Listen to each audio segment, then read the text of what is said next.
ٹیپو سلطان پیدائش سلطان فتح علی صاحب ٹیپو 1 دسمبر 1751 4 مئی 1799 جسے میسور کے ٹائیگر کے نام سے بھی جانا جاتا ہے جنوبی میں مقیم میسور کی بادشاہی کے حکمران تھے۔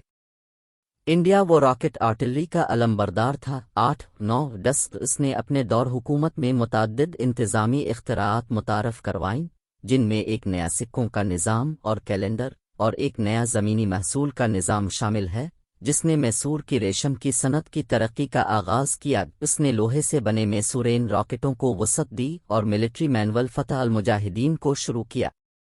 اس نے اینگلو میسور جنگوں کے دوران برطانوی افواج اور ان کے اتحادیوں کی پیش قدمی کے خلاف راکٹوں کو تعینات کیا، بشمول پولیلور کی لڑائی اور سری رنگا پٹنا کا محاصرہ۔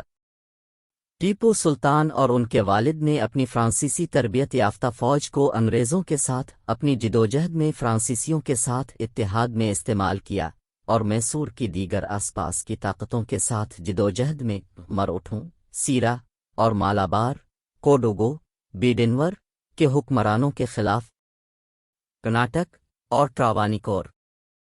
ٹیپو کے والد حیدر علی اقتدار میں آ گئے تھے اور ٹیپو 1782 میں کینسر سے ان کی موت کے بعد میسور کے حکمران کے طور پر ان کی جگہ لے آئے تھے۔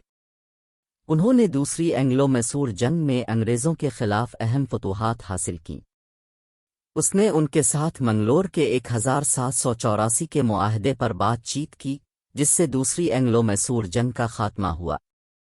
اپنے پڑوسیوں کے ساتھ ٹیپو کے تنازعات میں مراٹھا امسور جنگ بھی شامل تھی، جو گجیندر گڑھ کے معاہدے پر دستخط کے ساتھ ختم ہوئی۔ معاہدے کے تحت ٹیپو سلطان مراٹھوں کو ایک بار کی جنگی لاگت کے طور پر 4.8 ملین روپے اور حیدر علی کے زیر قبضہ تمام علاقوں کو واپس کرنے کے علاوہ 1.2 ملین روپے سالانہ خراج ادا کرنے کی ضرورت تھی۔